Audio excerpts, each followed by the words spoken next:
ഹരേ കൃഷ്ണ. ഇന്ന് ഭഗവത്ഗീതയിൽ ഭഗവാൻ കൃഷ്ണൻ നമ്മൾക്ക് ഉപദേശിച്ചു തരുന്ന കാര്യങ്ങൾ ഞാൻ വളരെ ചുരുക്കിയാണ് പറയുന്നത്. അതുകൊണ്ട് തന്നെ നിങ്ങൾ ഈ വീഡിയോ മുഴുവനായിട്ടും തന്നെ കാണുക. ഭഗവത്ഗീതയിലെ എല്ലാ അധ്യായങ്ങളുടെയും സാരം ഇതിൽ ഉൾക്കൊള്ളുന്നുണ്ട്. ആദ്യമായി ഭഗവാൻ പറയാണ്, നമ്മളെല്ലാവരും ഒരു ആത്മാവാണ്. അതുകൊണ്ട് തന്നെ നമ്മൾ കൂടുതലും ആരെയായിട്ടും അധികം അടുപ്പം പാടില്ല. ഏത് തരത്തിലുള്ള റിലേഷൻഷിപ്പ് ആയാലും നമ്മളതെല്ലാം ഒരു കൈയകലത്തിൽ നിർത്തണം. അതേപോലെ തന്നെ നമ്മൾ ആരോടും അധികം ദേഷ്യപ്പെടുകയോ സ്നേഹം പ്രകടിപ്പിക്കുകയോ അതുമാത്രമല്ല നമുക്ക് മറ്റുള്ളവരോട് അസൂയയോ മറ്റു വികാരങ്ങളൊന്നും തന്നെ അങ്ങനെ ഉണ്ടാവില്ല.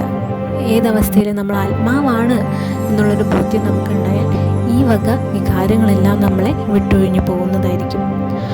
രണ്ടാമത്തെ കാര്യം ഭഗവാൻ ഇതിൽ പറയുന്നതെന്ന് വെച്ചാൽ, നമ്മളെപ്പോഴും ഭഗവാന്റെ നാമങ്ങൾ തന്നെ ഉച്ചരിച്ചുകൊണ്ട് നടക്കുക, ഭഗവാന്റെ കാര്യങ്ങൾ കേൾക്കാനും ശ്രവിക്കാനുമായി ശ്രമിച്ചു കൊണ്ടേയിരിക്കുക.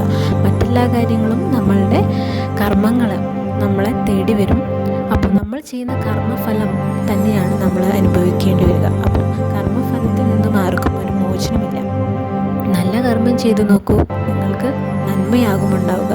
എന്നാൽ ദുഷ്കർമ്മം ചെയ്തു കഴിഞ്ഞാൽ തീർച്ചയായും അതിൻ്റെ കർമ്മഫലം നിങ്ങളെ അന്വേഷിച്ചു വരുന്നതായിരിക്കും. മൂന്നാമതായിട്ട് ഭഗവാൻ പറയുന്ന കാര്യം എന്താ വെച്ചാൽ, എപ്പോഴും സന്തോഷത്തോടെ ഇരിക്കുക. ജീവിതത്തിൽ പ്രതിസന്ധികളുണ്ടാവും. എന്നും ഒരേ രീതിയിൽ തന്നെ സുഖം മാത്രമായിരിക്കില്ല, അല്ലെങ്കിൽ ദുഃഖം മാത്രമായിരിക്കില്ല. ദിനരാത്രങ്ങൾ പോലെ സുഖവും ദുഃഖവും മാറി മാറി വരും. ഇന്ന് വെളിച്ചമാണെങ്കിൽ നാളെ രാത്രിയായിരിക്കും. അതായത് ഇന്ന് സുഖമാണെങ്കിൽ നാളെ ദുഃഖവും ഉണ്ടാവും. അത് പ്രകൃതി നിയമമാണ്, അത് മാറ്റാൻ സാധിക്കില്ല. അപ്പോൾ ഏതവസ്ഥയിലായിരുന്നാലും ഭഗവാനെ മറക്കാതെ ഇരിക്കുക. സുഖത്തിൽ അധികം സുഖത്തിൽ അമിത സന്തോഷിക്കാതിരിക്കുക, ഭഗവാനെ മറക്കാതിരിക്കുക. അധികം ദുഃഖത്തിൽ സ്വയം നഷ്ടപ്പെടുത്താതിരിക്കുക.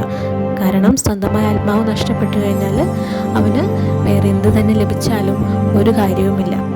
അങ്ങനെ വിഷമത്തിൽ നിങ്ങളുടെ ആത്മാവ് നഷ്ടപ്പെട്ടിരിക്കുന്നവനാണെങ്കിൽ തീർച്ചയായിട്ടും ഭഗവാന്റെ കാൽപാദത്തിൽ ശരണം പ്രാപിക്കുക.